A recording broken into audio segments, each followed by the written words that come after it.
Hi, everybody, and welcome to today's webinar where we will be discussing some of the findings from the latest industry research report, our 2024 contact centre benchmarking.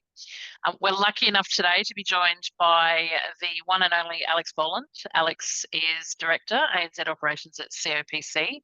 And we here at Auscontact are incredibly proud to have COPC as our industry research partner. In the spirit of reconciliation, Auscontact acknowledges the traditional custodians of country throughout Australia and their connections to land, sea, and community. We pay our respect to their elders past and present and extend that respect to all Aboriginal and Torres Strait Islander peoples here today. Today's webinar will run for approximately 60 minutes, and during that time, with the help of today's wonderful guest, Alex, we hope the session provides you some interesting insights and gives you some visibility of what we're seeing across the environment. Certainly, what's emerging trend-wise, and gives you a great opportunity to hear and participate and throw any of those questions here while we've got Alex with us. I'm Fran Southward, CEO of Auscontact, and your moderator for today. I'll just run through some general housekeeping with you. Remember, interact with us to maximise the benefit. As you know, you don't need to take too many notes. We will provide you with the recording of the webinar, and we'll also provide you with some of the slides. We do also have the full benchmarking report available for you, and we'll tell you where you can get that at the end. You will all be very well rehearsed in the Q&A and the chat and the raise your hand buttons and all of those sorts of things that are here with us on Zoom. But we do encourage you to ask questions or make comments as we go along. If it makes sense, I will actually ask that question of Alex in real time. So if it's about things that he's actually covering, if it's just general sort of questions and information, we'll keep that for the end where we'll have a traditional Q&A with time permitting. If you're listening through headphones or speakers and have any issues with your connection, just raise your hand and one of the Auscontact team will jump in and see if they can help. Alternatively, you'll have all of the phone numbers in your original registration email, so just check that out and you can just dial in. Though it definitely helps to be able to see what it is that Alex is taking us through. So that all being said, I would now like to introduce our speaker for today, as I said, Alex Boland. Alex is the Director, Operations ANZ at COPC. We do a lot of work with COPC. We love the rigour and integrity that it brings to the environment. Alex, I'm going to hand over to you. Really excited about this session today. Thanks, Fran. Thanks for that warm introduction. And great to be a part of this. This is not just our first report. Obviously, we've done many reports with you, and part of what we'll take you through is the trends that we see across those years and those insights. Some of you on the call might know me as well from the New South Wales Committee. I'm part of the Auscontact Committee there, and we're hosting a bunch of different events for you.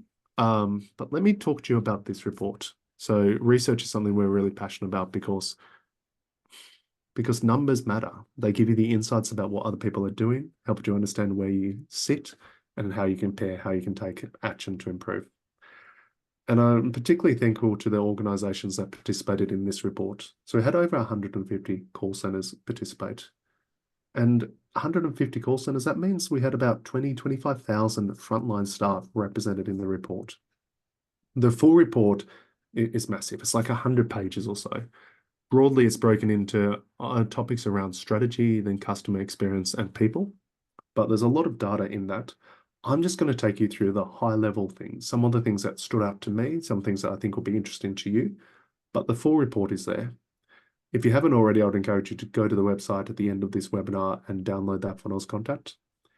If there's something in the report that doesn't quite answer what you were looking for, you would like the data in a slightly different way, my contact details in the report. Just give me a call, send me an email. I'm happy to break it down further if the data kind of allows that.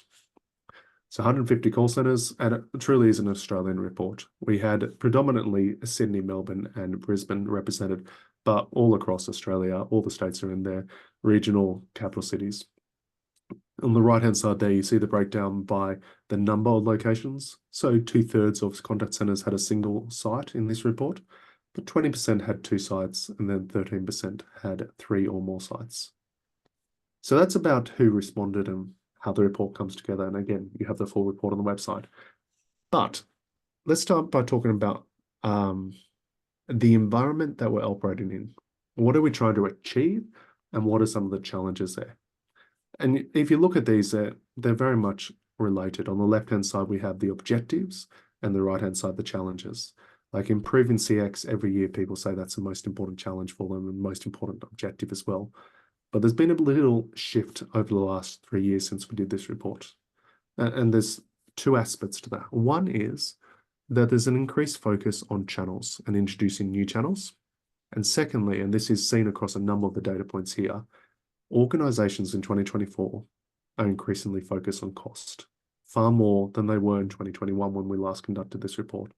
And that comes out in various different themes like budgetary constraints, the goal of improving efficiency or reducing costs or staff turnover. Generally, organizations in contact centers, running contact centers in Australia, have a greater focus on cost in 2024 than they have in the past. It's a greater focus for them. Let me take you through the technology aspects of the report, or a sample into this section. Of course, outside of people, technology may be one of the biggest spends that you have. The first slide is just to give you a sample of what's in the full report. So we've asked for about 5 or 6 technology solutions. What is your provider, and how happy are you with the provider? So this first one is telephony system. We have market share on the bottom on the x-axis, and on the y-axis the satisfaction. So that's a percentage of organizations that said they were happy or very happy with the provider. Genesis in Australia has grown over the last 3 years. So up from 37% to 44%. They very much dominate the market in terms of market share. And they also have really high satisfaction relative to the other providers. It's not we do these reports in New Zealand and Malaysia, other countries. It does vary country by country. But in Australia, it's a very Genesis-dominated telephony market. There are a couple of alternative providers on the left-hand side there as well, but predominantly Genesis owns a large proportion of the market. And the reason why I wanted to lead with the telephony systems is that when we think about voice of the customer, which is on this following slide here, we did ask, how do you collect feedback from your customers? So we're thinking about voice of the customer, so surveys predominantly here. There's SMS or emails to the website. 70% of organizations do that, but 37% do a post-call IVR survey. So it'll be kind of plugged into that telephony solution. You'll see the numbers that up to over 100% because you can do more than one. And a number of my clients will be doing more than one of these approaches. So telephony, Genesis having a big share, and 37% using a post-call IVR survey to understand voice of the customer. But one of the changes we've seen is how we're actually measuring voice of the customer. And on the right-hand side, we provided lots of options for what questions you might ask. So customer satisfaction on the top there. So a question along the lines of overall, how happy are you with your most recent phone call? Net Promoter Score, how likely are you to recommend, and customer effort score. Those 3 are still the big 3. But what we've seen is a slight shift away from Net Promoter Score and a greater lean to of customer satisfaction, or CSAT. Less organizations in 2024 were using Net Promoter Score than they were in 2021, and a greater proportion are using customer satisfaction. So that's an interesting trend. Because Net Promoter Score is quite a powerful metric for benchmarking, but it doesn't necessarily make sense for all organizations and all industries. When we break that down here, we can see it by whether it was human-assisted or self-service. So where you see SST in the report, that stands for self-service technology. So when it's a human-assisted channel, so we're talking about async messaging or live chat or emails or phone calls or even retail, like we're actually dealing with a person-to-person interaction, we can see that customer satisfaction is really quite high for that, as in the proportion of centers using customer satisfaction, 63%. For self-service channels, customer satisfaction is at 32% there. For Net Promoter Score, for human-assisted channels, 44% are using Net Promoter Score and 30% using ad for self-service channels. So the report will give you the whole breakdown and also help you to understand like how many questions are people using in a survey, how long since the interaction when they survey, and all of that stuff. Let me touch on 2 other pieces of technology, and The first one's knowledge management. The second one, you almost can't join an event without mentioning AI and chatbots of some nature, and there is benchmarking, so I'll touch on that as well, but we won't dwell on it too much. And I imagine you may have heard 1,000 times people talking about it in the last month or so. In terms of knowledge management, and we think in terms of our consulting and actions to improve performance, making sure your people know the right information is critically important. So it's a really important area of focus. LivePro has about 22% of the market in Australia, with really high satisfaction, around 80%, with a couple of other providers. We see other providers being like Genesis and Confluence, Amazon, as well as things like SharePoint. So that's where it kind of sits for telephony and for knowledge management in 2024. And the reason why I wanted to show you those first two is particularly to compare it to this third example here of chatbots. So quite a lot of operations have a chatbot. About 37% said that they were using a chatbot. So more than 1 in 3 of the operations we surveyed had a chatbot of some nature. But when we asked who provides your chatbot and how happy are you with them, it's a lot more murky. I think we could say that it's a much more fragmented market. There are many, many different providers of chatbots. And from other research that we looked into, the providers 1 year to another will shift as they go out of business or there's mergers or acquisitions. It's far more of like a kind of a Wild West world where it's a rapidly changing market. So here we see the largest single provider is still Genesis, and so similar to telephony, but in the telephony space, they had almost 1 in 2 companies using them. In the chatbot space is 20%, like 23%. It's still at like a large chunk, but significantly less than what we see in the telephony space. And then we see a bunch of other providers on the left-hand side. So IPscape, there are people who have built their own in-house bot, PowerFront. And then if you look at the comments, and there's lots of words here, you can download the report and read all this yourself. But Birdseye, Qualified, Zendesk, Nuance, RuneCentral, there was just so many different providers out there providing chatbots just to 2 or 3 organizations that were in the survey. It's a very much fragmented situation. And that, if that is true based on the data, we expect to see a big shakeout in this. So in the coming years, there'll be a big consolidation and far less providers and more organizations using single providers with really high satisfaction. One of the interesting things I think, though, about chatbots is that as a technology, they're kind of up there on the sexiness level. Like there's a technology that people like to talk about and talk about investing in. And the reason why I specifically say they like to talk about it is the data suggests that we like to talk about them more than we like to use them. So let me try to explain what I mean by that. So on the left-hand side, we're comparing chatbots, and on the right-hand side, we're speech analytics. The blue lines are what we were like in 2021. The green line is 2024, the bars, I suppose, more than lines. So 2021, 28% of centers had a chatbot. That number is at 37% now. So after 3 years, it's only gone up from 28 to 37. Like, what is that? A jump of 9%. It's really, like, it has gone up, but it's not a big jump. However, in the next one, planning to implement in the next 18 months, when we asked people in 2021, of those who didn't have a chatbot, what was your situation? What's your plan? 43% said they were planning to implement in the next year and a half. And only 10% did. Now, 46% were planning to implement in the next 18 months. So I feel like chatbots are something that people are very comfortable saying it's part of our near-term plan, it's part of our business plan. In the next year and a half, we'll have a chatbot. The reality is, if the last 3 years is reflective of the following 3 years, there may not be as much follow-through on that. We might only see like 50% in a few years' time using chatbots. And I bring that up to contrast it to the speech analytics on the right-hand side. And speech analytics, you can see my terms down the bottom. We talked about natural language processing or speech analysis. There's lots of different terms behind this. But in 2021, that was 29% of centers. So roughly the same amount that we use in chatbots. Now, 53% of centers have that sort of technology. So it hasn't quite doubled, but it's getting quite close. So there's been a really significant change in that.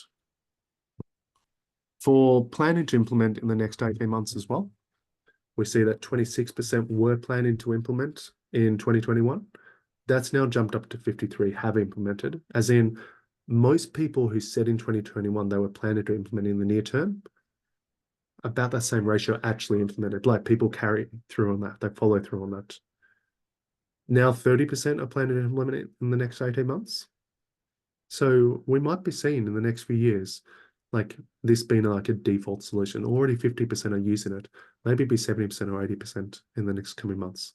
So I think that's interesting that, again, chatbots, this is more of a gut feel than a data-driven decision, but the chatbots seem more sexy than speech analytics tools. But speech analytics are where people are actually saying that they are planning to invest and they have invested. One point to kind of bring that together, though, is we asked, do you use AI for your largest customer care team? So kind of for your big team, do you have some sort of AI? And if they said yes, we rebroke this down and said, are you using it in a quality space or in a workforce management space? And again, in the full report, you can see all that data. But 26% said they were using it in some capacity. 25% said no plans, but almost half, 49% said in the next 18 months, I'm planning to implement it. And Fran and I were talking about this like at the start of the webinar, just before we kicked off. The idea that you kind of can't attend a conference or webinar or something at all without like 10 people telling you about AI, and not just telling you about it, but that somehow like it will solve all of your problems and everything will be solved. I think there's like a peer pressure to adopt AI, or at least to justify and say, we have a solution here. I've actually seen some organizations almost buying the solution, the AI something, and then looking for a problem to justify how they can like implement it.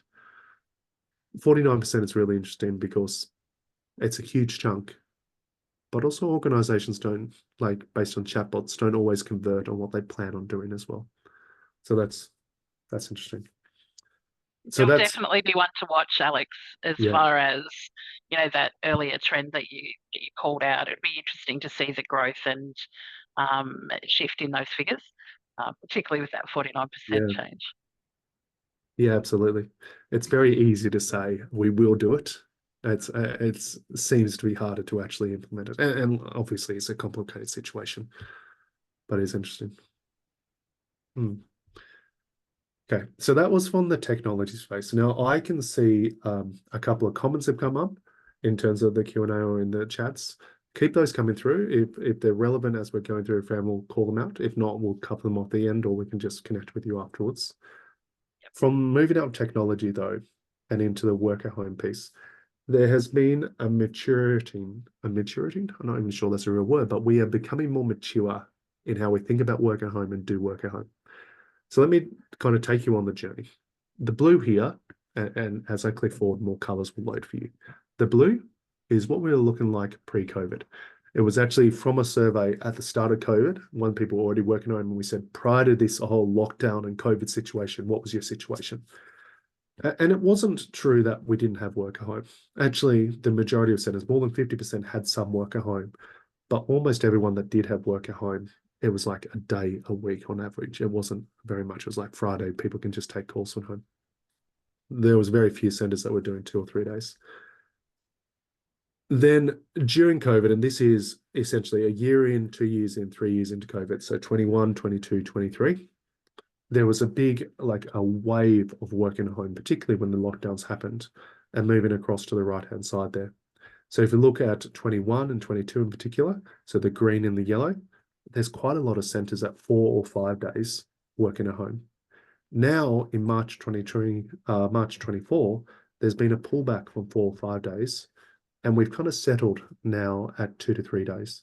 And when we ask people what their plans are for the future in terms of working at home, most organizations are holding where they're at. Sometimes they want to be a little bit more at home, a little bit more in the office, slight changes, but it's more cutting around the edges, not having wholesale changes to how they do working at home.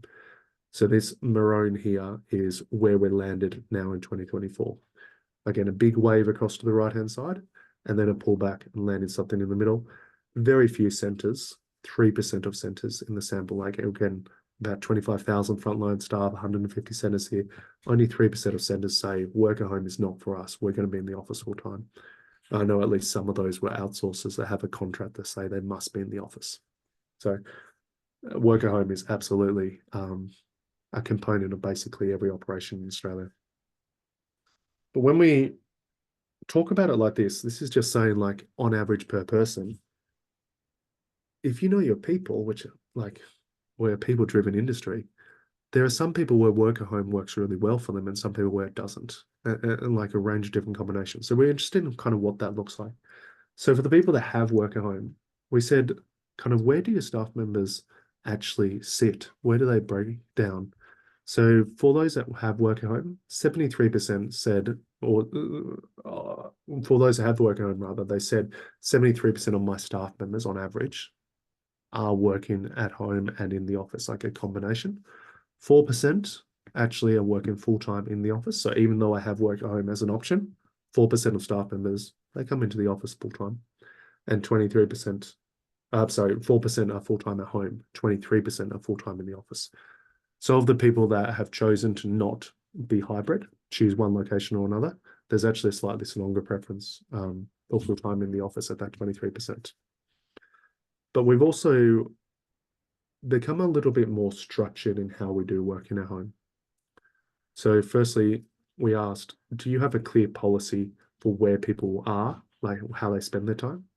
And 83% of organizations said yes. Like we have a policy that it's X, Y, Z. This is how you split your time between home and the office. When we try to break that down, and there's lots of different options here, but what arrangements you have with staff members while they work home. So the first two are like the big ones, around 70% fall into those categories, but they must work in the office at least 2 days a week, must work in the office at least 3 days a week, 33%. They may need to be in the office at least 1 day a week, 11%, and then a range of different options here. I have one of my clients I've spoken to has a 2 days a month in the office policy.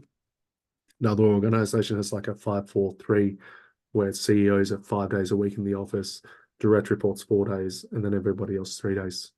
We're also seeing, and it doesn't come out in this report, but we're also seeing organizations not just saying it's 2 days a week in the office, but there's an anchor day or a team day is a term that sometimes comes up, where it's everybody in your team has the same day in the office, and then the other days are a little bit more flexible.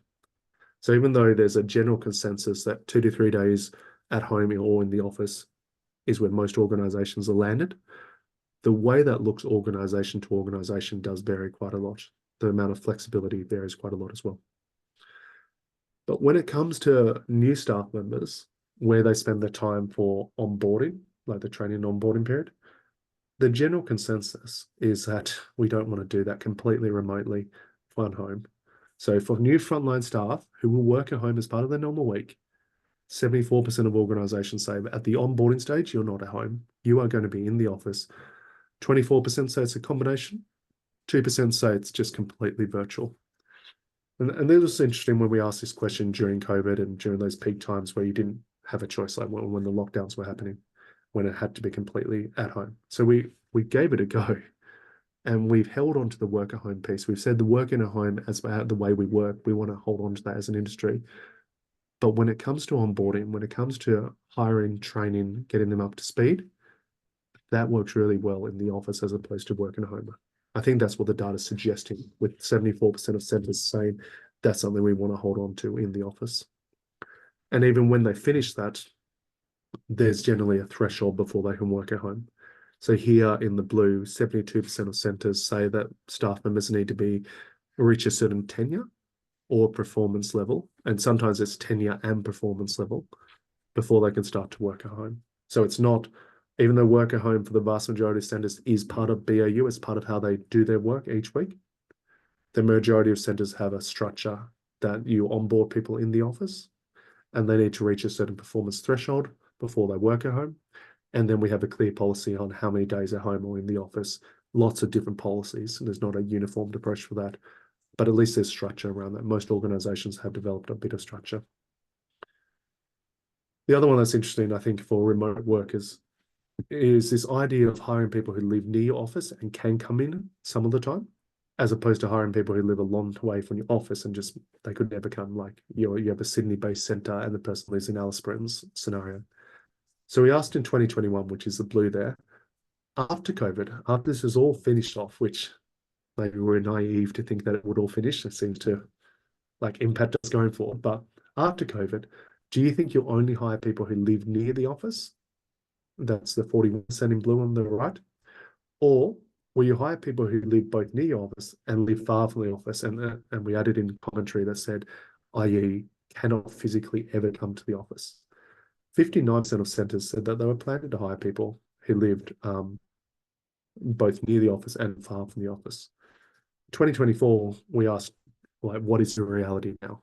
Do you actually hire people from all across Australia, or to hire people only near?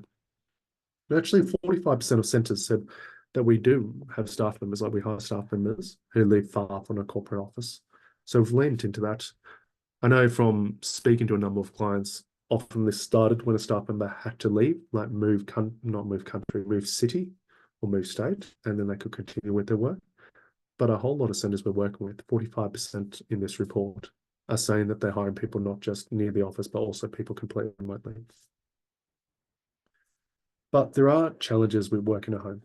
The biggest one that we've come up year on year is around technology. So it could be your knowledge management solution, the internet, the CRM, the remote access. That continues to remain quite a big one. On the bottom side, the physical limitation and the willingness of staff members to work at home, not so much of an issue. Staff not having appropriate workplaces, again, not as much of a challenge. But when we look at privacy concerns, government regulations, contractual requirements, that continues to be a big one. And we saw a slight change in that, a slight increase in the focus on that. I suspect, but there's not enough data to be confident that it was a significant change, that there has been a change, and I wonder if it's been driven by the privacy concerns, the like data breaches with the telcos or with Medibank or whatever it might be, that we are more concerned around this, like how we're going to protect consumer data when we have a workforce that is at home for most of the week. They have at least one day at home or something, like people walking past the screens, everything associated with that.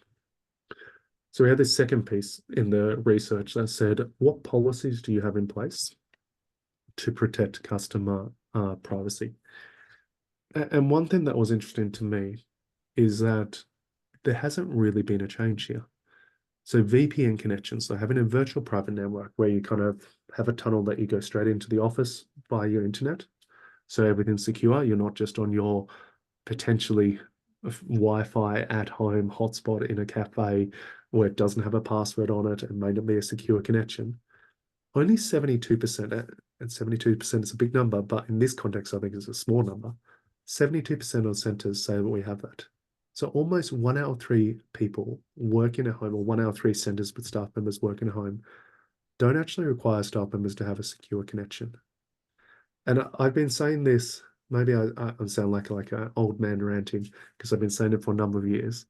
I suspect we're going to have a massive data breach where there's somebody, and they might be a bad actor, or they just might be careless. Maybe they just leave the computer logged in, whatever it might be. But the data breach will be tracked back down to staff members in a work-at-home context, and really relax security around how we deal with customer data in a work-home context. And then we'll see an increased focus on how we do security in work-home. Maybe there'll even be a push to come back into the office until we figure it out. Judging from this question and the fact that we're not seeing large proportion of centres using like virtual private connections and things like that, I just think that we're gonna feel a bit of pain in the future. There'll be a high profile breach, and it'll be linked back to staff members working at home. So that was around work at home. Before I go into people, Fran, anything that stood out to you in particular? Any comments or reflections from your conversations with members and clients? Yeah, look, I think there's a couple of things. Probably when we're talking about what are the challenges that some of this is now resulting in within organisations, and even when you talk about that settling position of the number of days that organisations are wanting their people back in the office, organisations are struggling with the attraction. So with really engaging with the people to say why, and certainly a number of members that I'm talking to are saying their biggest challenge is that sometimes the words and the organisational position on the working from home status doesn't always match up. So, you talk Mm. about why do you want people back in the office? I want them back for collaboration. I want them back for culture. I want them back for engagement. I want them Yeah. back for those things. And then unless you've got sort of an anchor day approach, people are turning up and there's no one else there. Mhm. Alternatively, when you think of the environment of frontline contact center staff, I don't know about the people on the line, but certainly for me, their experience is not that they get to collaborate a whole lot during the day. They're on the phones, right? So Mhm. they're kind of their time is spoken for.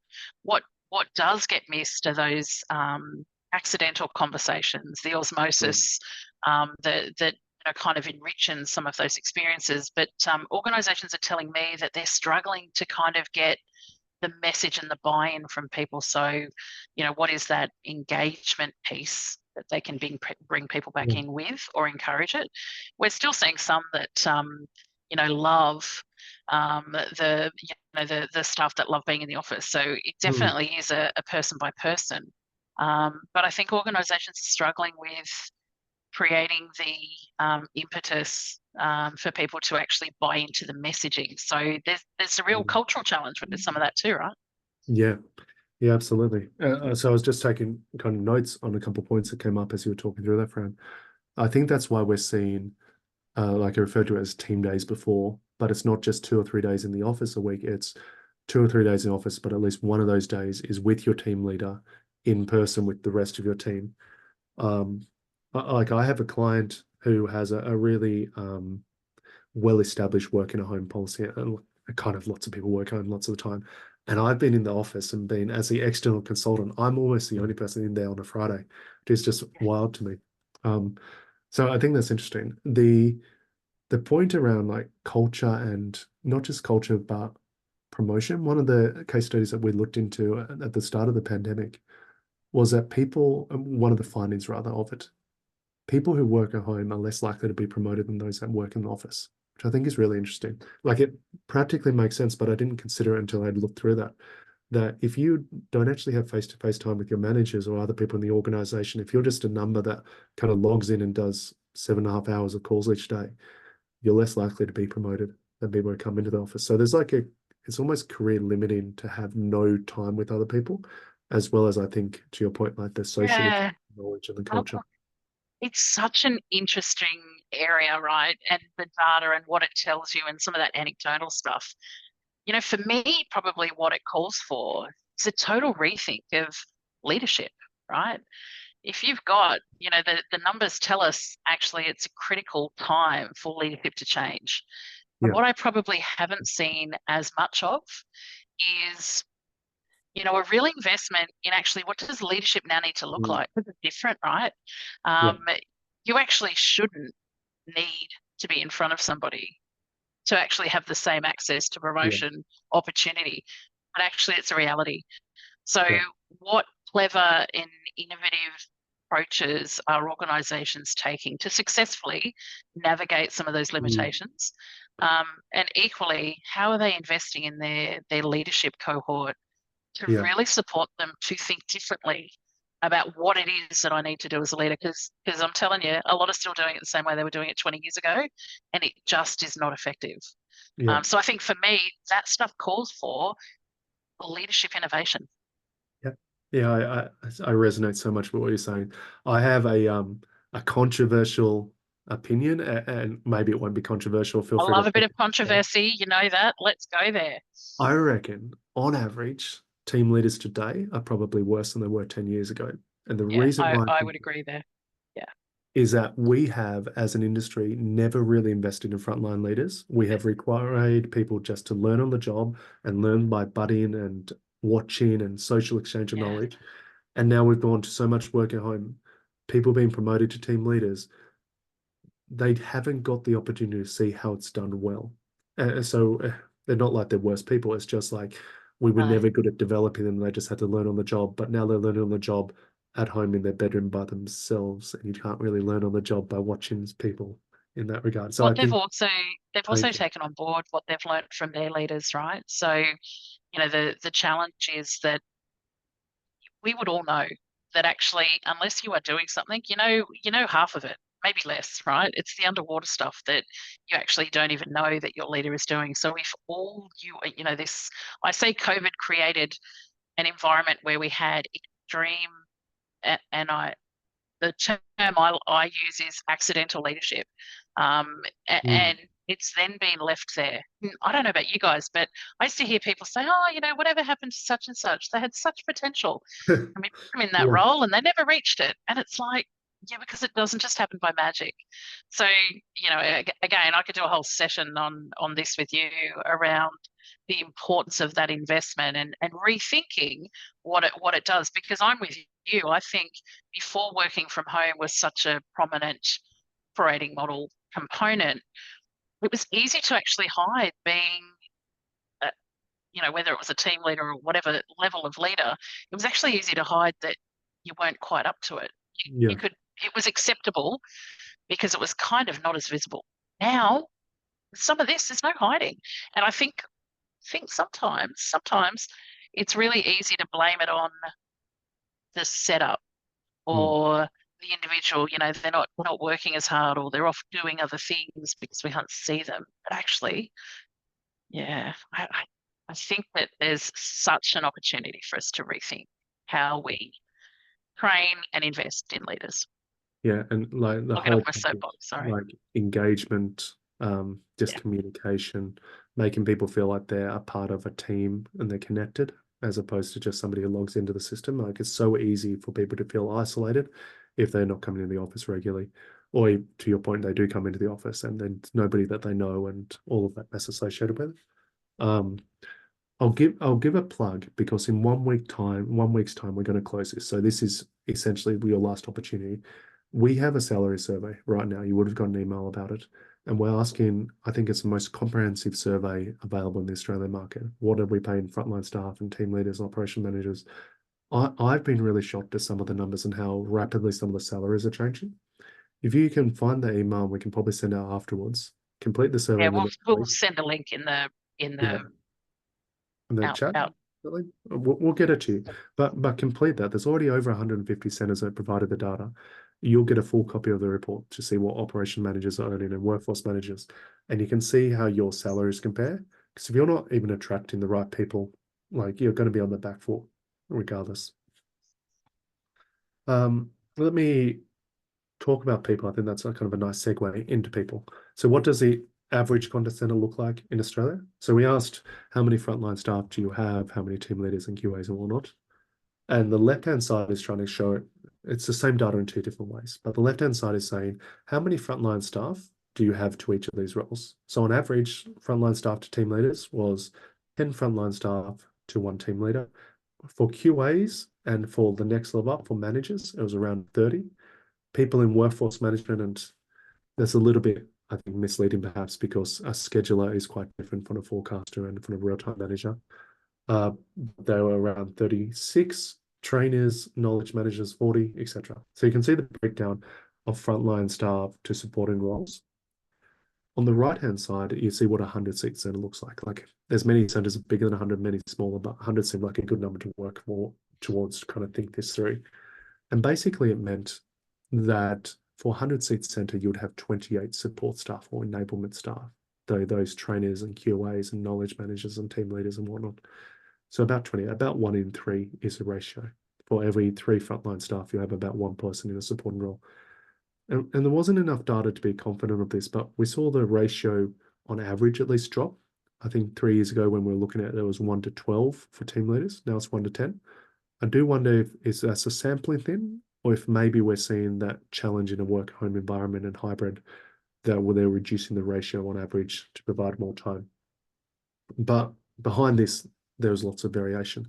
So whilst the average was 1 to 10, there were centres who were 1 to 8, and there were some centres who was 1 team leader to 25 staff members. It's like wild in my mind. If your job is to mentor, develop, train, provide feedback and coaching, and you have 25 people to do that, like you only have 22 working days in a month. I just can't imagine you have any real time to spend with your people. Okay. Think Then as well, Alex, sometimes we're seeing a real difference in the type of work for that span of control. So we've seen some members that have a like almost a two-speed. So if it's an inbound call center, probably what they call their T1, T2, got a higher number of team members in the span of control for a leader.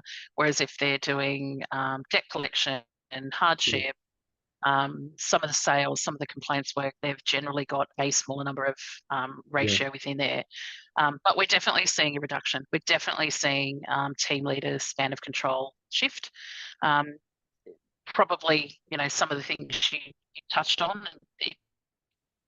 Definitely, if you need to be having the time spent, and again, it needs to be deliberate when you've got half your workforce working from home. Yeah. I think sometimes anecdotally, in the office, you might sort of go, oh, do we have much to catch up on? No, we don't. Won't worry about it. Yeah, all's good. Yeah, things are great. Yeah. Whatever. So there is still a deliberateness and intention that comes from some of those work at home differences mean that you need a little bit more discipline with some of that stuff. And as you say, Mm. you simply can't fit it in. If you've got 25 people, Yeah. it just makes me think of the old images of the long lines of desks and people just picking Yeah. up calls. So I think it's the maturing of the industry personally. Yeah. Yeah. That'd be interesting to see. There's definitely a link between how consistent the work is, as in if every call is the same call, there's very little variation. It's more like a production line. You don't need as many leaders involved. When you are dealing with like more complex transactions and there's a case to be made that self-service is going to get rid of the simple transactions and we're left with more complex, then we probably will need more leaders to spend more time with people. So I think that's more than a fair observation. Okay. In terms of the training and onboarding piece, the right-hand side, I'll get to that in a moment, and that's a point that I pick up each year. The left-hand side, I think, is quite interesting, is that on average, organizations are taking longer to train frontline staff. So we see up to 5 days, there were 7% of centers, 6 to 10 days, there was 11% of centers, etc. But now 50% of centers are taking more than 4 weeks to hire. That was only 38% in 2021. So I'm interested about that and how long it takes. Like, is it that we're providing better training? Is it that there's just more to train them on? But what we are seeing is it's taking longer. So we're investing more in training, at least in terms of time and money. One thing that is interesting to me, though, is on the right-hand side, is that we're still not testing people. And when I say we're not, 48% of centers have an assessment and people must pass that to go live. But that's 52% of centers that are on average spending more than 4 weeks training frontline staff, and they don't have an assessment that people must pass. I feel like that's a real weakness to the training approach, and potentially devaluing customers to allow people not tested to do their job to engage with customers. But that's not a trend. That's quite consistent.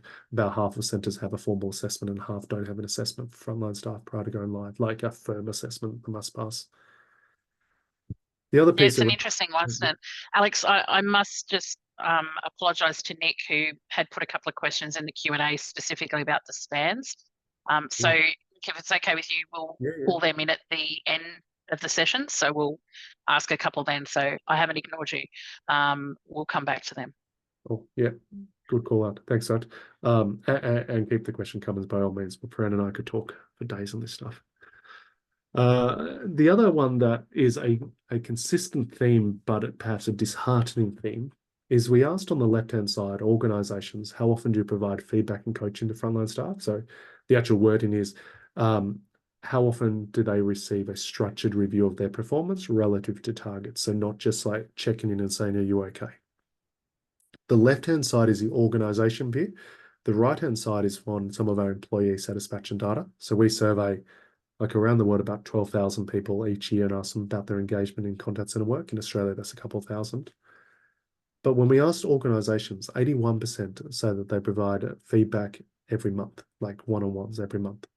When we ask employees in Australia, only 53% say that actually occurs. So that's kind of consistent year on year. There's a disconnect here.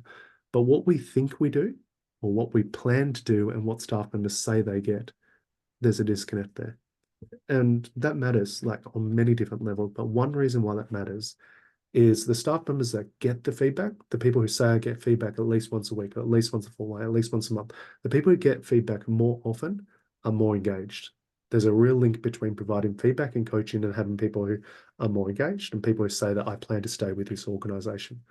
And yet when I'm like, we do lots of leadership training courses, sometimes there's this thought that like, if they're new, we don't want to provide feedback and coaching, or we won't start QA until they've been there. Like, there's this hesitancy to provide feedback and coaching. The data from the voice of the employee says, do it regularly, do it often, and it's a driver of engagement, not a driver of disengagement. Like we're leaving engagement on the table, like we're creating dissatisfaction by not following through and doing what we plan to do, and providing regular feedback and coaching. I think, Alex, it comes back to some of the conversation from earlier, though, right? It actually is a skill. Providing feedback that is about the work, that is structured and provides an opportunity for change and improvement is actually a skill that needs to be built. So if you've got leaders again that have jumped in from being a frontline agent and suddenly, they're the last man standing, and Yeah, they're in a leadership role, and their experience with coaching and feedback is what they were given, as opposed to have been actually provided training around the science behind it and how it should be done to be most effective. yeah, I'm not surprised that we're seeing these disparate, representations of, yes, I do it as an organisation versus actually, well, no, I don't get it. yeah, Probably the other challenge would be how effective is it? So again, making it not just a tick and flick. As you say, if you leave it for 3 months and suddenly it's this thing that, well, hang on a minute, that's the first time you've actually given me feedback. That can be the most yeah, disengaging thing, let alone not regularly having visibility of what I'm doing well and what I'm not doing well. We know the difference that makes to engaged, high performing staff. Makes a huge difference. yeah, yeah, agreed. I think, and we touched on this before, I think team leaders are probably the most important job to get right, but they're the job that's Absolutely. trained. And actually providing feedback and coaching, like, is a difficult thing to tell someone, like, this is what you're doing well, and this is what you're doing poorly, and how can I help you? And let's overcome objections and let's develop a plan together. That whole thing is not a comfortable place to be in if you've never done it before. And if we don't train them on that, like, how are they going to do it well? Like, we just need to step up and develop our team leaders and enable them to be successful in their jobs. One of my thoughts as I say that, though, is when we ask around KPIs, and like we want to enable our team leaders to have good conversations and help them to be successful in coaching and feedback, we provided this whole list of KPIs and said which ones are key performance indicators for frontline staff. The top three, AHT, quality, and adherence, they're not great metrics. They're important metrics for your operation to measure and have targets and understand the trends. They're not great KPIs for frontline staff. Quality, I can accept. Like, we want to provide accurate information. Let's focus on quality. Adherence, AHT, is that really? I feel like we're still not measuring the right things for frontline staff, and we're generally measuring too many things. Many organizations will list in 5 things, 6 things. Some organizations said there's 10 metrics that we have. We're measuring too many metrics, and we're making life difficult as a result of that. And I think, Alex, as you say, important, average handling time, average after call work, adherence, very important for your planning area. Incredibly important. And important to actually identify outliers and best practice, as well as, be able to give you an indicator that you can actually get underneath. But as a KPI for your frontline staff, are they driving the right results would be the question. Yeah, it's a bit questionable whether they're good at that level. And what we see, and maybe it's not a direct link of those KPIs, but what we do see is overall employee engagement likelihood to continue with the organization. So this is again coming from the employee engagement survey. It's not great. 62% of people say they agree that they're satisfied with their job. This is the frontline staff. Slightly higher, 69% say they're likely to continue. So, like, if around that, like 40% of staff members will say that they're not happy with the job. That's not 10, that's not 15, that's 40%, 38%. That is a wildly high number. And we're not the worst in the world. Like we do this in like 12 different countries. There are some countries that are consistently lower than us, but we're kind of in the bottom 25%. We're not providing an environment where employees are consistently saying, I love it. Like, I'm going to stay here. Like, we're not even asking them to say, I love it. We're just saying, are you even satisfied with the job? We have a gap in employee engagement. And I think it ties into the next slide. When we asked organizations um, around absenteeism, has it changed over the last 12 months?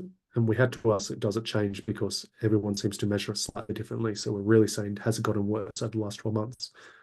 And most centres that have had a change says it's gotten worse.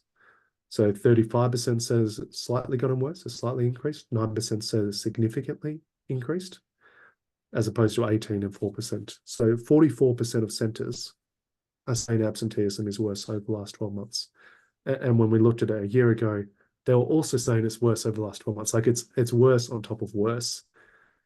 And if we carry this through, because unplanned leave or absenteeism is a indicator of attrition, people who take a lot of leave often leave. When we asked, how long do you expect people to stay in their roles? So 3% said, I expect frontline staff members I hire to be less than 1 year, 12 to 18 months, etc. 33% of centres say that they expect their staff members to stay for more than 2 years. So a third of centres say that 2 years or more is my expectation.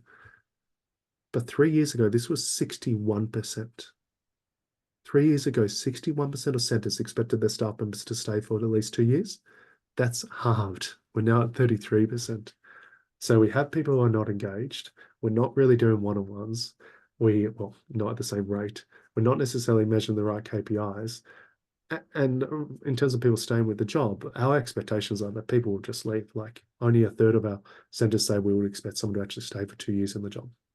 So we're in a really challenging environment. That was the last slide I'm going to take you through. So we can go into questions now. But lots more data in the report. As I said, as you're going through the report, if there's a question that you want to understand more about the data or where it came from, or see if it changes by industry, my contact details, like they're here. If I click forward, they're here, but they're in the report as well. So feel free to reach out to me or to Fran or whatnot. We'll see how we can help you. It's great to have the opportunity to look at the data and ask questions. Thanks, Alex. Agree. Look, I think there's so much rich information in there, and it does give you the opportunity to sort of reflect on your own environment, even though you've completed the survey for many of our members. Again, looking at this and getting some perspective on what it then contributes to as far as averages, etc., is quite interesting. I'm just going to go back to Nick's questions, and he was asking specifically in relation to the convo on span of control, and asking specifically around if you've got a view on comm stuff, and whether there's, I often get asked what's best practice with spans of control, and I hate this answer, Nick, but it depends is my answer all the time, because you've got to kind of get under what's the work they're doing, what is actually your strategic goal, because again, all of this comes into having a customer strategy and a channel strategy. You'll have different specific requirements or goals that you're trying to achieve for each of those different sets of people. So you will have actually different things that you require your leaders to do. But Alex, would love your view on best practice ratios. I'm not sure I'll add a lot of value beyond saying it depends. It's so much depends. So when you're saying about comm staff, I can interpret that in two ways, Nick. That it could be like internal comms to the team, or it could be also the comms that you send out to customers. Like a key driver of that will be like how often do you actually communicate and how many changes you have will drive that as well. There's indications though that you might need to do it better. As in, like when you're dealing with changes and you'd launch the new product or whatnot, if you're finding more errors when we're handling those calls, maybe the way we're rolling out those changes are not effective, and we need to think about what activities are involved, and maybe that's being limited by how many people we have in that role. We're thinking about the call drivers coming in. If we're communicating things to customers, like I've been working with local councils, and when the rate notices come out for local councils, they get lots and lots of calls. But when you go through it, you realize they haven't actually communicated the rate super clearly, and that's driving the volume in. So I think I'd be perhaps looking at the secondary indications of whether the comms is working well, and then go back and say what activity is associated with that.